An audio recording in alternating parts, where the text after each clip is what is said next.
Sebetulnya apa sih yang membedakan sakit kepala dan vertigo?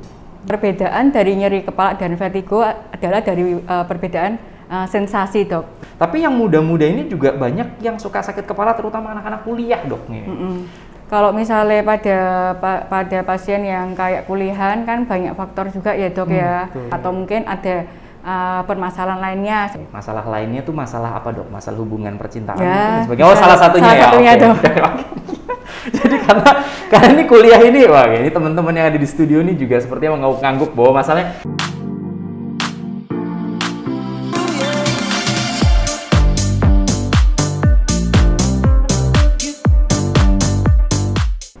Halo sobatku, salam sehat, salam teduh untuk sembuh. Jumpa lagi dengan saya Jody Visnu dalam program Bincang Asik Sobatku, persembahan dari Rumah Sakit Dr. Un Solo Baru. Hari ini kita sudah kedatangan seorang narasumber, seorang dokter spesialis saraf atau kalau kita sebut neurolog dengan nama lengkap Dr. Betaria Santoso atau kita sering sebut dengan panggil Dr. Beta. Apa kabar dokter? Sehat? Sehat. Oke, gimana aktivitas hari ini? Sibuk? Enggak terlalu. Enggak terlalu, oke. So, kita sangat senang sobatku karena Dokter Beta sudah bergabung dengan kita di sini. Kita akan berbincang dokter dan tema hari ini adalah tentang kalau bahasa kedokteran adalah pusing dan vertigo. Tapi kalau orang awam sering ngomongnya adalah pusing. Sakit kepala dan vertigo orang sering menyebutnya dengan kata pusing. Tapi sebetulnya pusing itu bukan hanya sesuatu yang simpel ya dokter ya. Sehingga nanti Dokter Beta akan mengelaborate, akan menginformasikan ke kita semua menjadi sebuah konten edukasi untuk menjelaskan apa itu sakit kepala, apa itu vertigo, kenapa sakit kepala, kenapa juga bisa vertigo. Tapi sebelumnya, sobatku jangan lupa subscribe channel YouTube Rumah Sakit Dr. Un Solo Baru dan follow akun Instagram Rumah Sakit Dr. Un Solo Baru untuk mendapatkan banyak informasi tentang seputar edukasi dari kami di sini. Dan kita harapkan bisa memberikan sesuatu yang menjadi sebuah konten di mana sobatku semua ini bisa banyak belajar, tapi dikemas dalam bahasa awam sehari-hari dokter. Oke, Dokter Beta, sebelumnya perkenalan dulu nih, ini dengan sobatku sudah berapa lama bergabung di Rumah Sakit Dr. Un Solo Baru? Silakan dokter. Oke, selamat pagi. Perkenalkan, nama saya Dr. Betaria Santoso, spesialis saraf. Saya sudah bergabung di Dr. Un Solo Baru sejak 2019. Sejak 2019? Ya. Oke. Tapi asli Solo dokter? Asli Solo. Asli dari Solo, oke. Dan sekarang kembali ke Solo untuk membangun kota Solo. Dokter, ini jadi sobatku, Dokter Beta ini lulusan dari S1-nya dari? Dari 11 Maret Surakarta. UNS Ya, Surakarta. terus spesialisnya di Hasanuddin Makassar, Dok. Oke, Universitas Hasanuddin Makassar. Ya. Sekarang kembali ke sini. Berarti sudah sekitar 2 tahun dokter ya? 2 tahun di sini. 2 tahun di Rumah Sakit Dr. Un Solo Baru. Nah, kita harapkan perbincangan kali ini dokter, ini kan kita akan berbincang tentang sakit kepala dengan vertigo, gitu kan. Nah, di tangan saya sudah banyak pertanyaan. Pertanyaan ini didapatkan oleh rekan-rekan dari tim podcast di lapangan, dari pertanyaan dari beberapa pasien, dari beberapa rekan sobatku, dan juga dari beberapa orang dan juga keluarga penunggu pasien dan yang lain-lain. Kita gabungkan di sini, kita coding, dan kita satukan ada beberapa pertanyaan untuk Dokter Beta. Sebetulnya ini pertanyaan yang umum ditanyakan oleh masyarakat, tapi kita harapannya bisa kita bahas di sini dokter, sehingga tidak terjadi kesimpang siuran dalam mendiagnostik, tidak terjadi kesimpang siuran dalam memberikan terapi buat sobatku sekalian. Dokter, yang pertama, sebetulnya apa sih yang membedakan sakit kepala dan vertigo? Gimana dokter? Oke, terima kasih ya dok ya. Perbedaan dari nyeri kepala dan vertigo adalah dari perbedaan sensasi dok. Kalau nyeri kepala lebih ke arah sensasi nyeri di area kepala, misalnya pusing cekot-cekot, nyudutan, tegang di ototnya. Sedangkan kalau misalnya vertigo adalah sensasi berputar terhadap diri maupun lingkungannya, seperti pusing mutar-mutar, melayang, atau seperti naik kapal. Jadi kan pada banyak pasien datang dengan mengeluhkan sakit pusing. Setelah kita tanya-tanya, ternyata yang mereka maksud itu adalah sakit kepala cekot-cekot. Jadi memang sakit kepala sama pusing itu beda ya dok. Gitu. Jadi istilahnya kita betul-betul harus mendiagnosis detail dan harus tanya ke pasien, betul ya dok? Ya, karena kan mereka cuma bilangnya pusing. Ternyata setelah kita gali-gali, setelah kita tanya-tanya, ternyata nyerinya itu malah nyeri kepala yang kayak cekot-cekot gitu, bukan pusing yang muter-muter.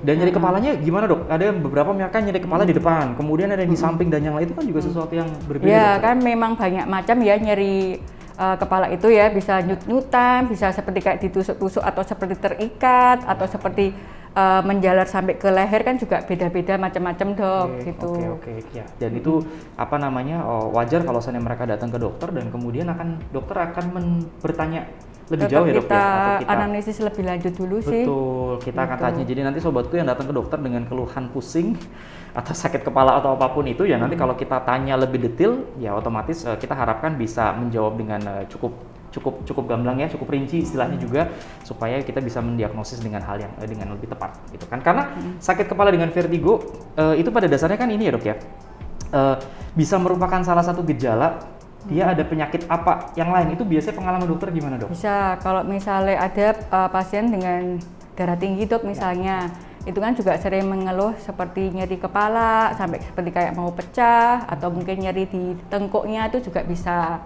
Makanya kita memang harus perlu analisis lebih lanjut tentang riwayat penyakit pasien itu juga. Jadi pasien harus jujur ya dok ya? Ya, kalau enggak kan kita juga tidak bisa menggali riwayatnya pasien apa aja sakitnya. Gitu. Pengalaman nyeri kepala tapi karena dia punya masalah keluarga dan yang lain-lain, pengalaman dokter gimana? Ya, ada sih kalau misalnya seperti kayak faktor stresor atau kayak misalnya dia tidak bisa manajemen stresnya dengan baik, misalnya terlalu cemas atau terlalu stres, itu kan juga bisa bikin sakit kepala juga bisa. Gitu. Jadi bagaimana cara bisa mengelola. Jadi faktor pikiran juga bisa menyebabkan masalah. Juga bisa memicu si sakit kepala itu muncul. Nah, tapi masalahnya dok, ada seringkali orang bertanya kan ya, ini pertanyaan masalah obat gitu kan. Kalau sakit ini minumnya ini. Kalau sakit pusing saya biasa minum obatnya yang sama. Tapi seringkali saya minum obat tapi ternyata nggak sembuh-sembuh gitu kan. Nah pertanyaannya dok ini yang kedua, apakah obat buat sakit kepala dengan vertigo itu obatnya sama nggak sih dok sebetulnya? Silakan. Obat vertigo sama obat sakit kepala itu beda ya dok ya. Jadi kalau memang untuk sakit kepala biasanya kan kita memberikan obat untuk anti nyeri. Jadi untuk meredakan sakit kepalanya. Sedangkan kalau misalnya vertigo kita berikan kan anti vertigo istilahnya. Terus bisa kita berikan antihistamin untuk mual muntahnya. Karena kan biasanya kalau vertigoan juga disertai dengan gangguan mual muntah gitu. Terus kan kita juga memang harus menggali ya riwayat penyakit pada pasien itu apa aja. Mungkin punya hipertensi kah, atau ada sakit gula kah, atau ada riwayat sakit yang lain, itu juga perlu diatasin sih untuk pengobatannya gitu. Banyak orang datang dok, kalau misalnya datang sebagai dokter Beta ini kan sebagai seorang spesialis saraf ya dokter ya, atau bagian neurologi. Jadi seringkali kalau orang datang kan kasus keluhannya berulang ya dokter. Jadi dia udah datang udah bukan cuma sekarangan pertama, kedua dan ketiga dan sebagainya. Biasanya yang dokter Beta gali atau pengalaman misalnya di daerah Solo Baru nih gimana sih dok untuk orang yang sakit kepala atau vertigo? Biasanya ya tetap ya kita lakukan anamnesis sama pemeriksaan penunjang dulu, pemeriksaan fisik maksudnya. Terus kita juga gali-gali tentang ya faktor stresor atau masalah-masalah yang lainnya. Misalnya memang ada indikasi ke arah kelainan di otak sih tetap kita mungkin lakukan pemeriksaan penunjang lainnya. Kok juga takutnya ada dugaan kelainan di otak. Nah ini menarik dok. Kelainan kayak gimana dok biasanya nih? Waduh, ini sempat dibahas sama dokter Beta. Nyeri kepala, misalnya contohnya ya kayak nyeri kepala kan macam-macam ya dok. Bisa karena nyeri kepala primer, bisa nyeri kepala sekunder. Nah kalau nyeri kepala primer itu yang tidak ada penyebab khusus kayak di otak, misalnya kayak ada tumor, kayak ada sumbatan misalnya. Nah kalau misalnya nyeri kepala primer itu ya contohnya kayak migrain, kayak nyeri kepala tegang otot, ada nyeri klaster contohnya. Terus kalau nyeri kepala sekunder yaitu misalnya gara-gara ada tumor kah, ada pernah riwayat stroke kah, jadi kan memang itu perlu dibedain juga ya dok. Makanya jangan sampai kita bilang itu nyeri kepala primer, ternyata dia itu memang tumor ternyata. Gitu. Ya, jadi kalau nyeri kepala primer memang dia dasarnya memang istilahnya kayak tadi dokter sempat bilang bisa kayak migrain ya, bisa kayak misalnya cluster headache, sakit kepala tipe cluster itu juga sakit kepala yang akan berbeda, yang itu nanti bisa akan dijelaskan oleh dokter spesialis saraf juga nanti. Kalau nyeri kepala sekunder berarti di dalam kepalanya tuh ada something. Mungkin ada sesuatu lesi di otaknya. Ya, ada masalah, mungkin ada tumor di bagian kepala sehingga masalahnya di tumor nih bukan di sakit kepalanya gitu kan. Nah, biasanya dok kalau kasusnya seperti itu Apa yang diperiksa sih dok biasanya? Biasanya kan tetap ya harus ada anamnesis sama pemeriksaan fisik dulu ya. Terus kalau memang dari pemeriksaan fisik itu tidak ditemukan abnormalitas, contohnya seperti defisit neurologis ya istilahnya kita sebut kalau di bagian saraf. Itu kalau memang ada defisit neurologis, kita nanti akan melakukan ya pemeriksaan penunjang seperti CT scan kepala atau kalau perlu memang langsung MRI kepala. Nanti kan memang kalau misalnya di CT scan terus ada tumor, ya nanti kita bisa misalnya memang operable, kita bisa konsulkan ke dokter bedah saraf juga. Oke. Gitu. Ya, jadi nanti akan diperiksa kalau seandainya mereka itu ada sakit kepala yang berulang, terus kemudian apakah nanti ada permasalahan kelainan di, kalau tadi dokter sampaikan defisit neurologis ya. Jadi ada kelainan-kelainan di bagian saraf yang dokter sarafnya ini akan paham, sobatku. Jadi begitu ada kira-kira dugaan mengarah kemana, beliau nanti akan dan tim juga akan mengarahkan, oh ini mungkin harus dilakukan pemeriksaan CT scan ya, mungkin harus dilakukan pemeriksaan MRI dan sebagainya dan sebagainya. Jadi kalau seumpama ditemukan ada suatu permasalahan di situ, maka bisa kita terapi akan lebih lanjut gitu kan. Nah, ya syukur kalau ternyata nggak ditemukan ya dok ya, harapannya ya. Kalau bisa diperiksa CT scan, kalau ternyata hasilnya normal berarti nanti kita akan mengarah ke bagian yang lain. Tapi yang jelas jangan sampai kita terlambat ya dok ya, prinsipnya dalam melakukan untuk diagnostik. Jadi ngomongnya cuma pusing, tapi ternyata bisa merembet kemana-mana kalau ternyata kita tidak apa sih namanya, tidak aware dengan hal-hal itu dokter. Nah dok, ini ada pertanyaan dok, bertanya, dokter saya sering sekali pegel di leher dan menjalar sampai ke kepala, kemudian jadi sakit. Ada yang bilang jangan-jangan karena kolesterol, mohon arahan. Monggo dok. Oke, terima kasih. Untuk nyeri leher kan banyak faktor penyebabnya ya dok. Bisa gara-gara tulang sendinya, bisa gara-gara saraf di lehernya juga bisa gara-gara di ototnya juga bisa pengaruh dari hipertensi juga bisa gara-gara stres pun juga bisa. Memang banyak orang yang mengaitkan dengan peningkatan kolesterol dengan nyeri tengkuk, tapi belum banyak bukti ilmiah yang cukup untuk membahas itu. Jadi sebelum kita menyimpulkan gara-gara peningkatan kadar kolesterol, sebaiknya kita menyingkirkan faktor-faktor penyebab yang lain sih dok, karena malah biasanya sih kolesterol yang tinggi tidak menimbulkan gejala, justru memang komplikasi kolesterol itu bisa menimbulkan penyakit kayak adanya sumbatan di jantung apa otak, karena biasanya kolesterol yang tinggi malah silent dok istilahnya. Gitu. Menarik. Ini untuk menjawab keraguan di masyarakat atau mungkin sobatku ada yang bertanya-tanya. Jadi kalau tadi sudah disampaikan sama dokter Beta, kalau kolesterol yang tinggi biasanya justru nggak bergejala. Jadi jangan merasa bahwa nanti wah kayaknya tengkuk ini nggak enak kolesterol, begitu cek kolesterol, oh betul kan kolesterol tinggi, ya itu bisa juga dua-dua yang berjalan bersama nih dok ya. Memang ada sakit kepala, tidurnya nggak bagus, karena biasanya itu merupakan lingkaran dok. Tidurnya nggak bagus gitu kan, kemudian makannya juga biasanya nggak bagus, makan malam pesen makanan apa dan sebagainya yang nggak ini, terus kemudian faktor stresornya juga tinggi dan yang lain-lain, sehingga pas dicek kolesterol memang kolesterolnya tinggi. Tapi karena tidak mungkin juga terjadi kolesterolnya dia normal, tapi dia sakit kepalanya berulang. Ya dok, yang sering terjadi begitu ya, bisa terjadi seperti itu, sehingga sobatku hati-hati jangan langsung mendiagnos, self diagnose atau diagnostik sendiri bahwa ini pasti masalahnya karena kolesterol gitu kan. Nanti kalau ternyata kolesterol normal terus gimana nih gitu kan, otomatis kita harus ada penata laksanaan lebih lanjut ya dok. Tapi dok, by the way, sebelum ke pertanyaan berikutnya, dokter tadi sempat bilang kalau kolesterol yang normal kan biasanya kolesterol yang tinggi biasanya dia tidak memberikan gejala. Tapi itu yang kalau orang-orang kolesterol biasanya kan katakanlah udah usia sekian ya, misalnya meskipun muda tapi kan kadang-kadang ya mungkin di atas 20 lah ya, biasanya. Tapi yang muda-muda ini juga banyak yang suka sakit kepala, terutama anak-anak kuliah dok nih. Nah itu stresor dan yang lainnya gimana dok? Mohon dielaborasi. Kalau ya memang, tapi tetap ya nanti balik lagi tetap kita harus anamnesis sama pemeriksaan fisik dulu. Kalau misalnya pada pasien yang kayak kuliahan kan banyak faktor juga ya dok ya. Kita lihat dulu dari pola hidup sehatnya gimana, dari olahraganya gimana, terus dari pola makan juga. Terus ada faktor stresor enggak, mungkin banyaknya tugas atau mau kayak skripsi atau mungkin ada permasalahan lainnya seperti masalah keluarga atau masalah yang lainnya, itu kan juga bisa memicu sakit kepalanya dok. Masalah lainnya tuh masalah apa dok? Masalah hubungan percintaan ya, dan sebagainya. Oh salah satunya ya. Dok. Jadi karena ini kuliah ini, wah ini teman-teman yang ada di studio ini juga sepertinya mengangguk-angguk bahwa masalahnya, karena ini dok, permasalahan sakit kepala itu kan bukan sesuatu yang simpel ya. Sekarang nggak usah jauh-jauh dok, karena kuliah sekarang itu kan mereka online ya dok ya. Sekian jam itu kemudian harus mantengin komputer, itu gimana dok? Waduh. Oke, kalau misalnya untuk sering menghadap ke komputer kan memang bisa memicu sakit kepala ya dok, karena mungkin otot matanya juga lelah.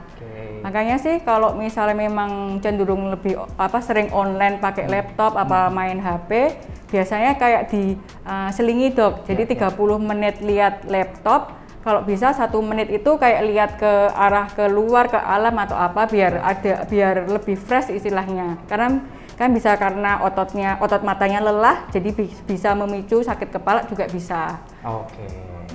Jadi sebentar lihat ke laptop, sebentar lihat ke alam. Paling bagus adalah kita online meetingnya di alam gitu ya. Jadi atau di tempat-tempat seperti kita di Rumah Sakit Dr. Un Solo Baru ini kan garden hospital, jadi banyak yang hijau gitu. Jadi kalau seandainya kita online meeting di sini bagus. Jadi jangan matiin kamera kemudian tidur ya dok ya, nggak boleh ya. Jadi tetap nyalakan kamera. Nah dok, ini menarik karena mata lelah. Kalau berbicara masalah mata lelah, kemudian sakit kepala. Dan dengan tadi dokter sempat menyampaikan bahwa stresor yang bisa terjadi namanya anak sekarang sekolah, kemudian kan banyak tugas ya. Apalagi kurikulum yang baru nih kan kayaknya lebih susah daripada kurikulum kita dulu ya. Zaman kita ya, apalagi kita juga memang sebenarnya kita semangat muda dok. Cuma kadang-kadang orang tua sering kali berpikir bahwa wah kalau ini anaknya sakit kepala nih berarti ke arah mana gitu kan, mungkin kamu banyak pikiran dan yang lainnya, tapi kan sesuatu yang harus diassess, harus dicek lebih lanjut, jangan sepelekan untuk sakit kepala. Nah dok, tadi sempat disampaikan pemeriksaan yang diperlukan untuk melihat akar penyebab sakit kepala, misalnya CT scan dan juga MRI gitu ya. Terus kalau seandainya nanti harus kontrol ke dokter, itu kapan sih dok sebaiknya kalau seandainya pasien ada sakit kepala, terus kemudian dia harus kontrol, harus periksa ke dokter itu saat kapan? Kan biasanya kalau misalnya baru awal-awal ya, baru sakit kepala kan bisa diberikan kayak obat anti nyeri yang biasa dulu, misalnya kayak yang di pasaran yang dijual bebas. Kapan perlu dibawa ke rumah sakit ya bila sakit kepalanya itu tidak sembuh dengan obat, malah atau tambah kayak lebih memberat seperti kayak mau pecah atau nyeri kepala yang selama hidupnya itu yang paling parah istilahnya. Terus mungkin ada gejala lain seperti kayak muntah-muntah hebat seperti menyemprot, kan takutnya ada tekanan di otak yang naik yang tinggi istilahnya, jadinya bikin sakit kepala hebat sampai muntah-muntah nyemprot. Terus mungkin ada kayak gejala lain, misalnya sampai ada kesemutan separuh badan, mungkin sampai kelemahan separuh badan, atau mungkin seperti kayak bicara pelo, itu ya langsung saja segera ke rumah sakit. Gitu. Jadi ada permasalahan di bagian persarafan yang memang istilahnya kita harus langsung aware ya, langsung tahu, jangan ditunda. Apalagi kalau takutnya ada mungkin penyumbatan di otak ya dok ya, di mana kita kasarnya kalau dalam dunia kedokteran sobatku ada yang namanya golden period. Jadi dalam fase itu tidak boleh terlewati sekian jam dan sebagainya. Itu gimana dok pengalaman dokter? Kalau misalnya untuk itu istilahnya seperti stroke ya namanya ya, berarti ya stroke kan ada sumbatan, ada yang pecah pembuluh darahnya. Kan memang ada golden period ya, jadi misalnya ada gejala ke arah stroke, misalnya yaitu tadi lemah separuh badan tiba-tiba, pokoknya istilah stroke itu tiba-tiba. Jadi lemah separuh badan atau kesemutan separuh badan atau nyeri kepala hebat sampai muntah-muntah atau bicara pelo atau mencong atau tiba-tiba buta sebelah, itu ya langsung ke rumah sakit sih. Itu kan juga karena kan golden periodnya itu kan memang cepet ya, 4,5 jam. Jadi kalau bisa sih jangan ditunda-tunda, misalnya minum obat dulu, misalnya obat tensi atau apa. Kalau bisa sih tetap segera ke rumah sakit. Jadi jangan menunda. Kalau apalagi soalnya kalau area yang di Solo Baru ya, atau Solo Raya ini kan akses ke rumah sakitnya relatif mudah ya dok ya. Jadi jangan menunda. Kalau tadi dokter Beta sudah sampaikan sobatku sekitar 4,5 jam. Jadi begitu menjalani atau mengalami suatu masalah yang tadi disebutkan dalam waktu 4,5 jam itu harus mendapatkan terapi. Kalau periode emas ini terlewati 4,5 jam, takutnya nanti istilahnya tidak kembali normal 100%. Jadi istilahnya harus cepat langsung ditangani. Itu kalau untuk beberapa pasien, dan takutnya nanti sobatku menemui kejadian seperti itu. apa namanya, baik itu tetangga, baik itu relasi kerabat dekat dan yang lainnya bisa memberikan informasi hal ini. Jadi harapannya supaya betul-betul konten yang kita buat edukasi ini bukan hanya stop sampai di sini, tapi juga Anda bisa share kepada kerabat untuk bisa berjaga-jaga ya dok ya istilahnya gitu kan. Itu mendadak ya dok ya? Kalau stroke pasti tiba-tiba sih dok. Tiba-tiba gitu kan. Jadi kalau yang non stroke biasanya akan ada butuh proses. Perlahan-lahan. Gitu, kalau tumor. Perlahan-lahan gitu kan. Sakit hatian itu juga biasanya tuh perlahan-lahan. Dok, ini masalahnya gini dok. Ada pertanyaan nih. Ini untuk sobatku yang sering melakukan perjalanan. Ini ada rekan-rekan yang tanya di sini, dok, saya sering mabuk perjalanan. Terutama bila duduk di kursi di bagian belakang. Bagaimana bisa mencegah kondisi ini? Silakan dok. Oke. Pertama-tama kalau memang kita tidak bisa duduk di depan, ya berarti kita harus kayak lihatnya harus ke depan terus dok. Jangan kiri kanan ke samping tuh jangan. Usahakan tetap tenang. Terus jangan main HP, jangan membaca gitu. Terus kalau memang mau ya diselimurkan dok dengan mengobrol atau mendengarkan musik. Bila memang terlalu berat keluhannya, kita bisa minum obat mabuk perjalanan istilahnya dok. Setengah jam sampai 1 jam sebelum perjalanan lah gitu. Oke ya, jadi istilahnya kalau seandainya kasusnya begitu, dia terutama kan duduk bila kursi bagian belakang, jadi sebaiknya dia duduk di depan ya dok ya? Tetap duduk di depan kalau misalnya memang ada. Ya, tapi sebenarnya kalau dia naik pesawat atau naik kereta dia nggak bisa duduk di depan gitu kan, karena posisinya nggak bisa lihat depan. Tapi intinya adalah dan juga sobatku misalnya kalau pasien yang atau teman-teman atau klien yang memang kalau naik pesawat atau apa mereka duduk di bagian belakang, guncangannya akan cenderung lebih besar. Jadi kita meminimalisir guncangan ya dok ya. Karena dengan adanya guncangan itu kadang-kadang rasa nggak nyaman sehingga membuat akan lebih mudah untuk pusing. Ya kalau naik pesawat bisa duduk di bagian tengah atau sebisa mungkin di depan karena guncangan. Tapi kalau untuk naik kendaraan umum seperti mungkin naik mobil ya dok ya, atau misalnya naik bus atau apa, sebisa mungkin duduk di depan. Jadi gimana dok kalau duduk di depan? Lebih lapang pandangan atau? Iya kan istilahnya kan kita kan juga kayak ndak lihat, maksudnya ndak pandangan kan lebih lapang ya istilahnya ya memang itu. Jadi kita bisa lihat kayak fokus lihat lurus ke depan sih. Oke. Ya dari posisi bisa tiduran. Itu menarik gitu. Saya kalau duduk di depan nanti dimarahin sama supirnya karena saya itu kursinya supir gitu. Oke, tapi intinya dok supaya betul-betul kita di depan itu bisa lebih lapang, karena kan yang kita lihat ya kalau orang bilang itu adalah bagaimana yang kita pandang dari pandangan mata dengan ada yang di sekitar kita tuh bisa sinkron ya dok ya. Karena pergerakannya sinkron, istilahnya busnya mau belok ke kanan belok ke kiri itu bisa lebih sinkron supaya nanti nggak banyak pusing. Kalau duduk di belakang sampai memang harus tiba-tiba duduk di belakang karena sudah nggak kedapatan kursi misalnya, karena dia hari itu juga harus langsung pergi, ya harapannya bisa tadi disampaikan oleh dokter Beta tuh supaya dengar musik sambil ngobrol gitu. Diselimurkan dengan ngobrol. Tapi kalau ngobrolnya miring samping begini, juga pusing juga dong? Juga boleh sih. Oke, jadi ngobrolnya harus depan. Atau sambil telepon dan yang lain-lain supaya bisa kita tidak terlalu fokus dengan kondisi yang bikin pusing. Dok, pertolongan pertama apa yang bisa saya lakukan kalau terkena vertigo di rumah? Ini vertigo nih yang dibahas saat ini di rumah. Kalau misalnya memang tiba-tiba vertigonya kumat, ya tetap tenang ya dok ya. Terus kan biasanya kalau vertigo yang biasa kan memang lebih nyaman matanya tertutup istilahnya gitu. Jadinya tetap tenang. Terus kalau bisa ya kayak duduk atau baring dulu.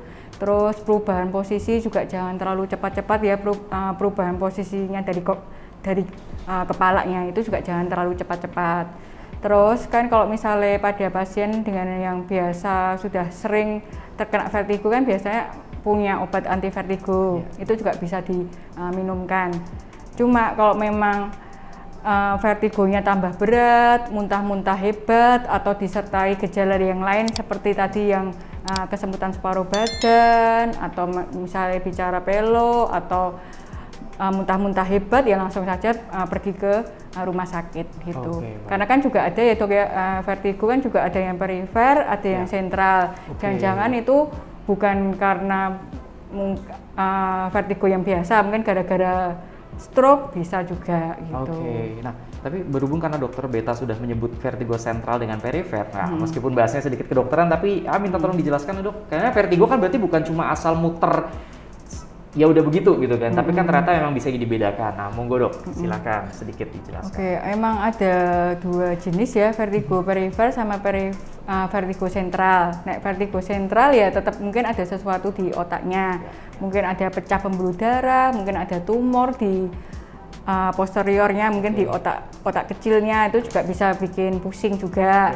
Terus kalau vertigo perifer sih biasanya kebanyakan karena perubahan posisi yang terlalu cepat, atau mungkin adanya penyakit organ dalam telinga yang lain, itu juga bisa disebut vertigo perifer sih dok.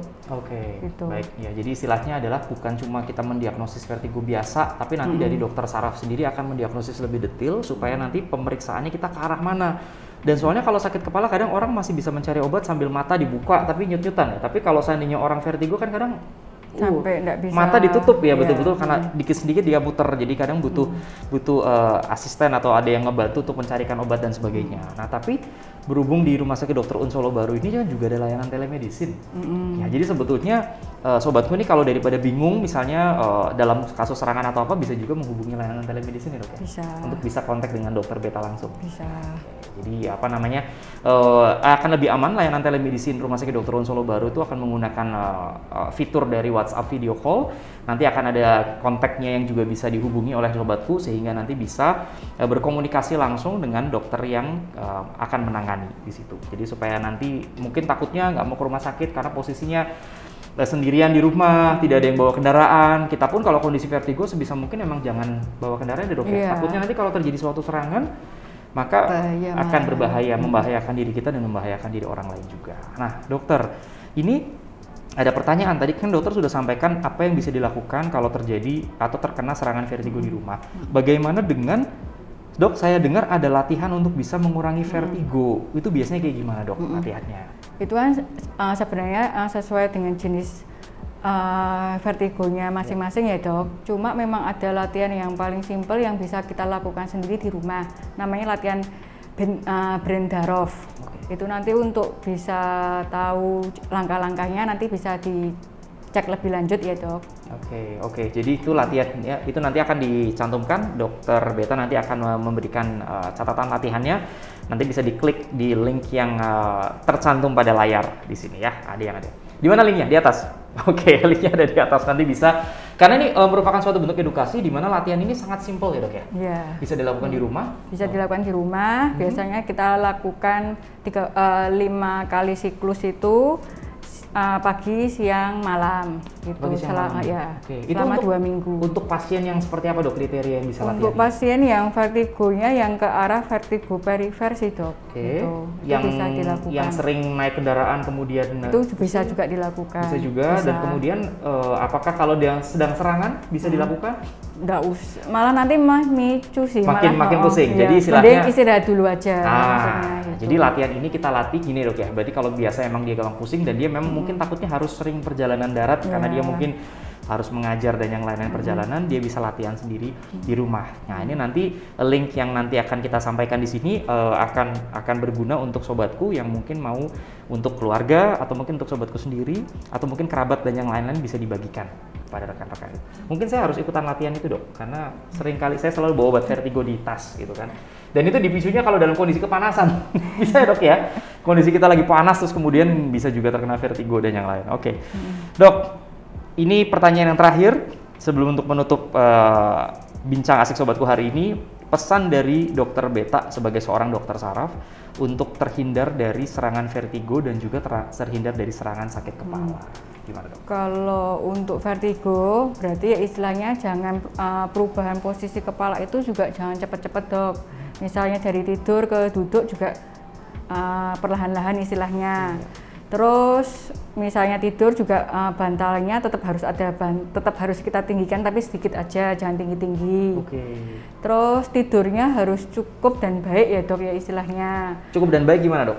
Jadi harus cukup lama, cukup sebentar. Kualitasnya dok harus baik sih. Terus manajemen stres, jangan emosi gitu. Terus juga olahraga rutin, pola makan juga harus dijaga. Gitu. Terus kalau misalnya memang ada penyakit kronis lainnya itu juga ya seperti hipertensi atau gula ya minum obat rutin. Terus kalau misalnya untuk nyeri kepala ya sama sih dok, prinsipnya tetap pola hidup sehat ya, dari olahraganya harus rutin, pola makan juga harus dijaga, manajemen stres juga. Terus juga kalau misalnya memang ada penyakit kronis juga harus minum obat rutin gitu. Oke, jadi intinya sebetulnya lifestyle itu penting ya dok ya? Iya. Ya, lifestyle untuk apa namanya tetap hidup sehat, pola makan yang juga bagus dan istirahat yang cukup. Ya kalau standar kita bisa katakanlah 7-8 jam sehari ya dok ya. Iya. Betul-betul harus bisa istirahat yang bagus dan juga berkualitas. Iya. Ada juga tidur 7-8 jam tapi mikirin macam-macam akhirnya Malah nggak bisa relax juga. Ada orang yang tidur cuma 6 jam tapi ternyata dia bisa relax sehingga yang hari ini selesai hari ini, yang besok adalah permasalahan lain yang baru, sehingga kita bisa mengelola manajemen stres ini juga dengan baik gitu ya. Jadi dokter nggak banyak stres sih dok ya, by the way. Oke ya, karena terlihat dari kondisi beliau ini yang sehat dan juga memang apa namanya berat badan dan sebagainya yang cukup ideal. Jadi kita harapannya adalah rekan-rekan sobatku, podcast hari ini harapan kita adalah bukan cuma hanya stop sampai di sini, tapi juga bisa di-share kepada yang lain, sehingga masalah dari sakit kepala atau masalah vertigo atau yang orang bilang suka yang namanya pusing itu bukan hanya berhenti pada pemikiran atau self-diagnose, mendiagnosis sendiri, sehingga betul-betul kita bisa mendapatkan goalnya apa, permasalahannya di mana, akarnya di mana, diperiksakan juga kepada ahlinya. Karena kadang-kadang kalau ini diulang-ulang kan minum obat sakit kepala terus-terusan katakanlah dok, itu kan juga nggak boleh sih dok. Efek sampingnya kemana dok kira-kira tuh dok? Wah ini kalau nyeri kalau misalnya minum obat nyeri kepala terus-menerus kan juga nggak baik dok. Itu juga malah bisa memicu sakit kepala karena overuse medicine itu kan juga bisa. Terus juga bisa karena ya bisa mungkin karena ada kayak gangguan ke arah ginjal atau apa kan juga bisa. Jadi kalau memang minum obat sakit kepala udah lama tapi tidak membaik ya kalau bisa sih segera kontrol saja ke dokter sih. Oke. Gitu. Ya karena beberapa obat juga bisa memberikan efek samping kalau seandainya memang ternyata bukan akarnya gitu kan. Kalau seandainya obat itu sudah ketahuan akarnya di mana, dia minum obat terus, tapi kan bisa kita coba antisipasi nantinya. Tapi kalau kita nggak tahu tiba-tiba beli obat sakit kepala, apalagi banyak obat sakit kepala yang misalnya golongan istilah NSAID ya, sakit kepala dia minum terus, akhirnya ujung-ujungnya sakit mahnya kambuh sehingga nanti bisa memberikan apa namanya memicu penyakit yang lain. Oke, Dokter Beta sekali lagi kita mengucapkan terima kasih sudah hadir di program Bincang Asik Sobatku. Kepada sobatku jangan lupa Anda tolong follow akun Instagram Rumah Sakit Dr. Un Solo Baru, dan bagi Anda yang sudah menyaksikan podcast hari ini jangan lupa like, komen, dan juga subscribe, serta nyalakan notifikasinya untuk banyak mendapatkan informasi atau edukasi dari Rumah Sakit Dr. Un Solo Baru. Jangan lupa juga untuk menuliskan di kolom komentar, mungkin ada materi-materi apa yang kira-kira bisa kita angkat sehingga nanti bisa menjadi suatu bahan konten edukasi yang menarik. Persembahan dari Rumah Sakit Dr. Un Solo Baru. Salam sehat dan salam teduh untuk sembuh.